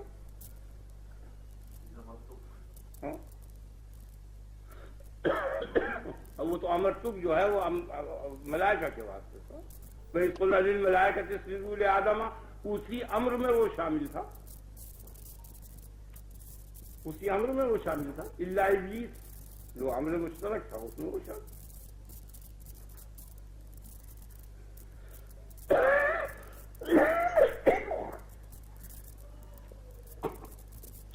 میرا مطلب یہ ہے، میں اسے اور وضاحت کر دوں کہ یہ ناممکن ہے کہ اللہ تعالیٰ کسی کو حکم دے اور پھر وہ نہ سنے براہ راست، کیونکہ پھر سننے کے واسطے کوئی چیز باقی نہیں رہنے کی کہ جس کی سنے، پھر کون سی شے باقی رہے گی جس کی سنے؟ اتنا آزاد ہو جائے گا، یہ تو لاشے محض ہو، یا ممتنع اور محال ہو تو گویا اس کو نسبت کو آپ ادھر منتقل کر دیں کہ نہ سننا محال ہے، ایسی شے محال ہی ہو سکتی ہے، تو گویا اگر ایسی شے محال نہیں ہے اور پھر وہ نہ سنے تو اس کا نہ سننا محال ہو گیا۔ آپ نے خیال فرمایا، یعنی کوئی شے ہو اور پھر نہ سنے یہ بات محال ہے، تو نہ سننا محال ہو گیا، تو وہ ایسی شے ہی محال ہے، یہ محال نہ ہو۔ اور یہ تو آپ کو آگے چل کے شریعت کے مطابق بھی اس کا آپ کو پتہ چل جائے گا، عقلاً بھی اور شرعاً بھی، دونوں طرح سے، کہ خدا براہ راست جب حکم دے گا تو کسی کی مجال نہیں ہے جو اس کے خلاف کر سکے، براہ راست حکم نہیں، جب بھی نافرمانی ہوگی واسطے سے ہوگی، طرح نہیں ہوگی۔ ما کان لنفس ان تؤمن الا باذن اللہ ولو شاء ربک لآمن من فی الارض کلهم جميعا، یہ سمجھیں۔ تو اس اصول کو آپ پھر غور کر لیں کہ اللہ تبارک و تعالیٰ نے جس وقت خطاب کیا انسان کو، خطاب کرنا یہ نبوت ہے، وہ خطاب میں مشغول اور مصروف ہو گیا، بس خطاب میں مشغول اور مصروف ہونا ہی معصومیت ہے، نبی معصوم ہو گیا، یہ دلیل ہے اس کی، تو لہٰذا نبی معصوم ہے، یہ ثابت ہو گیا۔ جی، خطاب سے جو پہلی زندگی ہے اس کی معصومیت جو ہے وہ محض ہے، واللہ یعلم حیث یجعل رسالتہ، اللہ خوب جانتا ہے کہ کون سا محل قابل خطاب ہے، اللہ یعلم حیث یجعل رسالتہ، جو محل دیکھتا ہے کہ یہ گویا ایسا محل ہے کہ جو یہ ناقابل معصیت ہے، اسی کی طرف خطاب کرتا ہے، یہ دلیل اس چیز کی صاف ہو گیا۔ اب ویسے آپ کو آگے آتا ہے مضمونیت، اس سے بھی پتہ چل جائے گا حالات سے بھی، کہ اگر پہلے حالات خراب ہوں تو قلب جو ہے متوجہ نہیں ہونے کا، نفرت کا سبب بن جائے گا، کہ کل کی بات کی، یہاں بھی آپ دیکھیے کہ کوئی غریب آدمی امیر ہو جاتا ہے اور پھر وہ امیر ہو کے کچھ باتیں ایسا ہے تو کہتے ہیں بھول گیا اپنی کل کی بات، تو پہلے حالات اگر خراب ہو تو قبول نہیں کرنے کا۔ الم نربک فینا ولیدا، بچہ سے کیا تجھے ہم نے نہیں پالا تھا، کل کی بات کی ہمارے یہاں پلا رہتا تھا، تو وہ پچھلے حالات کا تانا دیتا ہے نا، فرعون نے دیا نا تانا موسیٰ علیہ السلام کو، وَلَبِثْتَ فِينَا 3 برسوں کو ہمارے یہاں ٹھہرتا رہا، ہمارے یہاں کھاتا پیتا رہا، تانا دیا۔ پہلے حالات اگر خراب ہوں گے تو ضرور تان پڑے گا، اور کسی نبی پر تان نہیں پڑا بحیثیت نبوت، تو کیونکہ موقع ایسا تھا موسیٰ علیہ السلام کے متعلق کہ وہ مجبور، وہ صورت تھی، مسئلہ تھی، وہ آپ پہلے بڑھے، ورنہ ویسے کسی نبی پر یہ تان نہیں ہوا کبھی۔ بس تو ثابت ہو گیا یہ، جی اب کوئی شبہ تو باقی نہیں رہا، نبی معصوم ہے، یہ ثابت ہو گیا۔ اب معصوم نے خبر دی غیر معصوم ہونے کی، اب یہ دقت ہو گئی، نبی معصوم ہو گیا اور معصوم نے خبر دی حدیث سے یا قرآن سے نقل کی خدا سے یا خود بیان کیا غیر معصوم ہونا، تو متضاد ہو گیا۔ بس اب اس کا حل ہے، اس کا کیا حل ہے؟ کیونکہ اس کا صحیح حل نہیں ہو سکا، اس وجہ سے لوگوں نے کچھ نہ کچھ اپنے اپنے خیال کے مطابق مذہب بنا لیے۔ اس کا حل یہ ہے کہ جب خدا اور رسول کا مقابلہ ہو تو متشابہ ہے، یہ کسی ایک کو جھوٹا نہیں کہا جا سکتا، اس لیے جس طرح کی ایک آیت دوسری آیت کے متشابہ ہو کر اور ناقابل عمل ہو جاتی ہے اور توقف ہو جاتی ہے، اسی طرح نبی کے حالات جو ہیں وہ متوقف ہو جایا کرتے ہیں اور ان کے متعلق کچھ نہیں کہا جا سکتا۔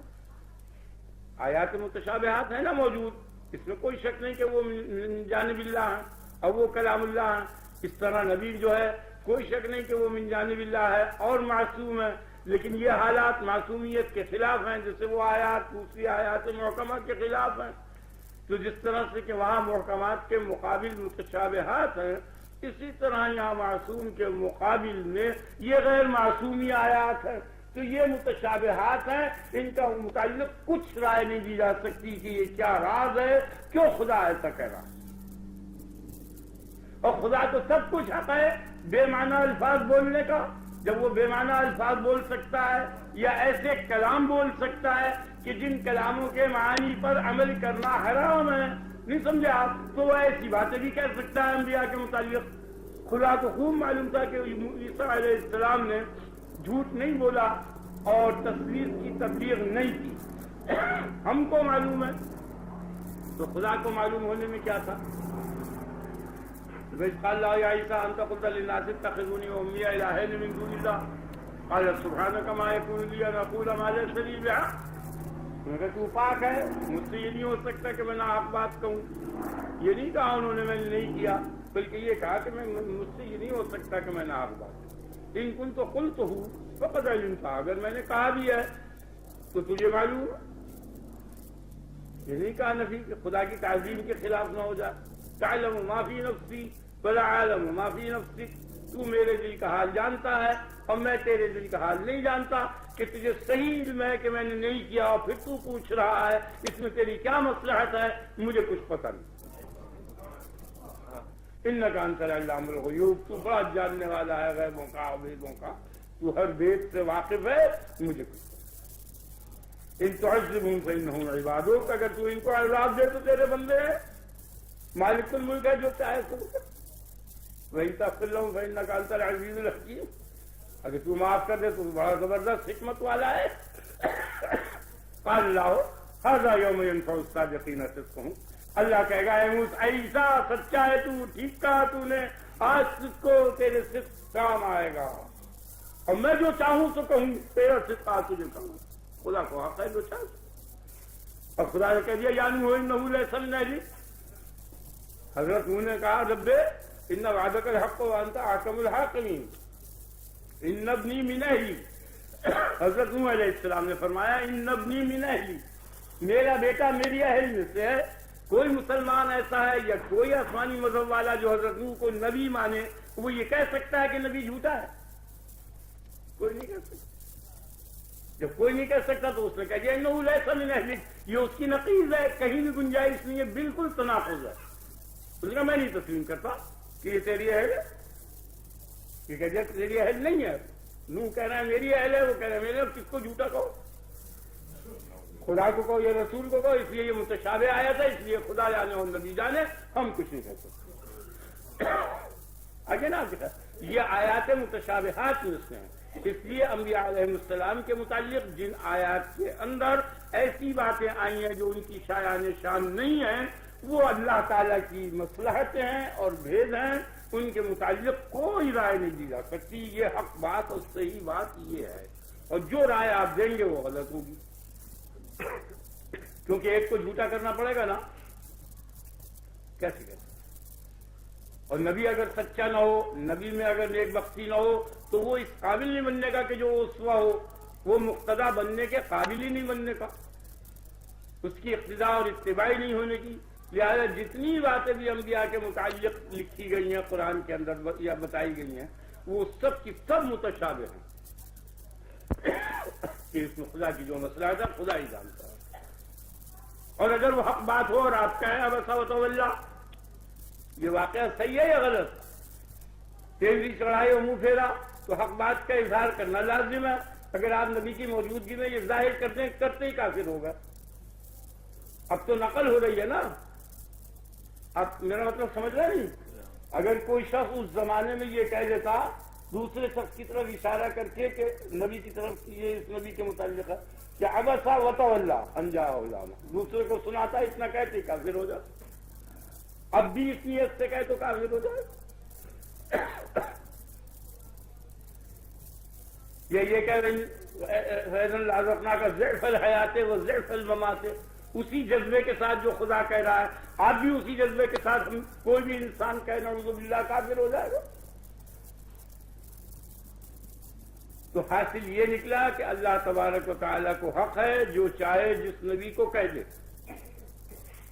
اور اس کے متعلق نبی اجازت دے اگر کہ میرے متعلق ایسا تم کہہ سکتے ہو تب تو کہا جائے گا اور نہیں کہا جائے گا. لہٰذا کسی نبی نے کسی نبی کے متعلق یہ نہیں کہا کہ تم ان کو گناہگار صغیرہ یا کبیرہ یا تارک اولیٰ کہہ سکتے ہو. یہ نہیں کہا محمد رسول اللہ صلی اللہ علیہ وسلم نے، نہ اپنے متعلق نہ کسی نبی کے متعلق. اس لیے کسی قوم میں سے کسی فرد کو کہنے کا کوئی حق نہیں.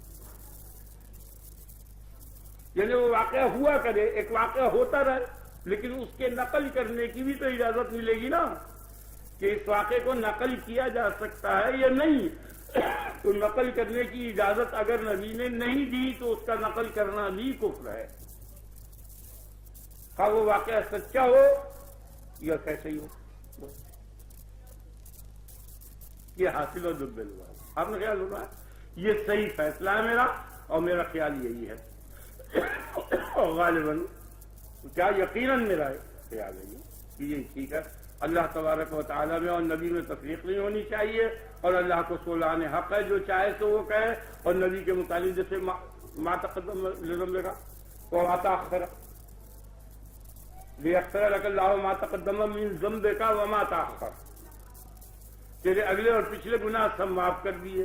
اما کہتا ہے ما ضل صاحبکم وما غوا، تمہارا صاحب جو ہے نہ گمراہ ہے نہ کجرا ہے. وما ينطق عن الهوى، اور نہ اپنی خواہش سے بولتا ہے. جب اس کا قول و فعل دونوں صحیح ہیں تو اب گناہ کا سوال ہی نہیں پیدا ہوتا.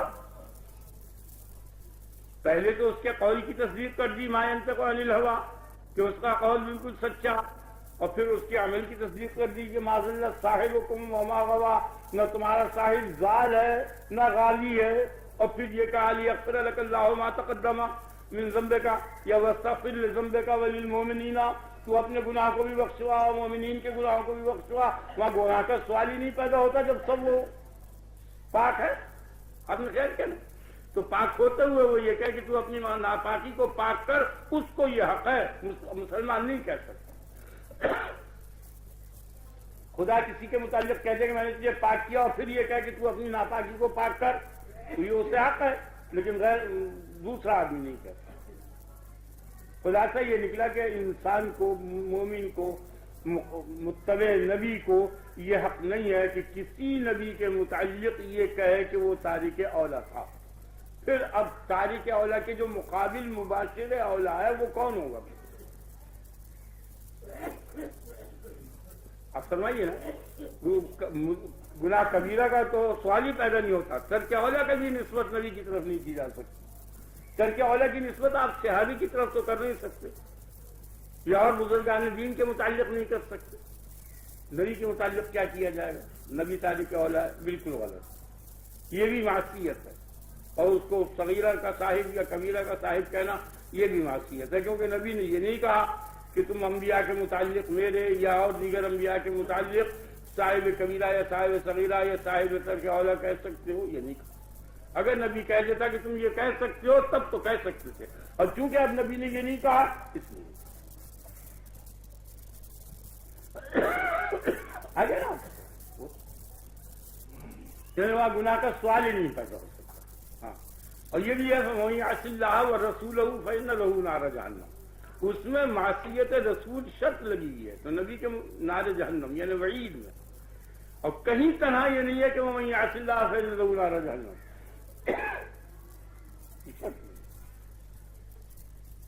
اور نبوت سے قبل معصیت کا سوال ہی نہیں پیدا ہوتا، کیونکہ معصیت کی اور طاعت کی تقسیم تو نبی کرے گا. آپ سمجھے نا میری اس بات؟ وہ تو مخیلہ جو پیدا ہوگا معصیت کا کہ یہ معصیت کی اس نے، تو یہ پہلے سے خیال میں ہوگی نہ چیز جب تو تحقق ہوگی.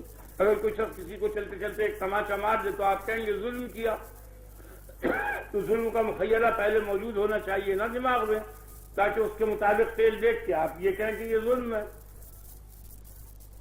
آپ نے خیال فرمایا. تو وہ مخیلہ کہاں سے پیدا ہوا؟ وہ سلسلہ جو ہے انسانی جو ہے لا انتہا تو جا نہیں سکتا، کہیں نہ کہیں جا کے ٹھہرے گا. بس جس جگہ جا کے ٹھہرے گا وہ پہلا انسان ہوگا، وہ نبی بتائے گا. اس لیے نبی کے متعلق یہ خیال کرنا کہ اس نے معصیت کی یا نہیں کی یہ سوال ہی نہیں پیدا ہوتا. نبی تو کہتے ہی اسے جو معصیت اور طاعت کو بتائے. نبی تو معیار ہے معصیت اور طاعت کی. معصیت اور طاعت پر نبی نہیں تلنے کا.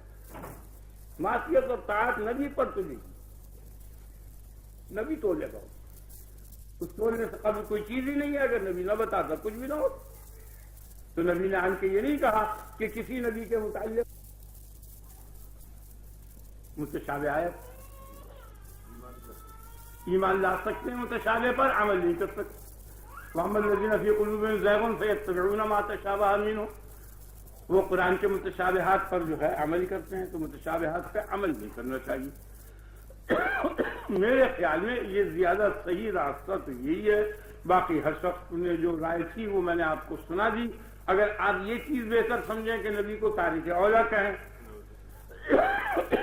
یا مرتکب کبیرہ کہیں یا مرتکب صغیرہ کہیں، ان تینوں رائےوں کے مقابل میں یہ بات زیادہ بہتر ہے کہ یہ متشابہ ہے اور اس کا مطلب خدا ہی جانتا ہے، خدا کی طرف لوٹا دیا جائے اس علم کو، تو یہ زیادہ اچھا ہے، اس میں احتیاط ہے۔ اور ویسے عقلی دلیل بھی اور شرعی دلیل بھی، دونوں دلیلیں اس بات کو ظاہر کرتی ہیں کہ نبی کو اگر گناہگار تصور کرنے کے بعد اب بے گناہ انسان کوئی بچ نہیں کرے، پھر بے گناہی رہی کہاں؟ تو یہ پوری کی پوری قوم جو ہے خدا کی نافرمان ہو گئی۔ جو بہتر سے بہتر قوم جب نافرمان ہو سکتی ہے تو نیچے کے لوگ بدل جاؤ گا، تو انسانیت اور نافرمانی ایک شے ہو جائے گی۔ تو وہ تشیطن ہوا، حالانکہ یہ ضد شیطنت ہے انسانیت، اس لیے انسان نہیں، جو اصلی انسان ہے ان سے نافرمانی محال اور ناممکن۔ میرے خیال میں تو یہ زیادہ صحیح۔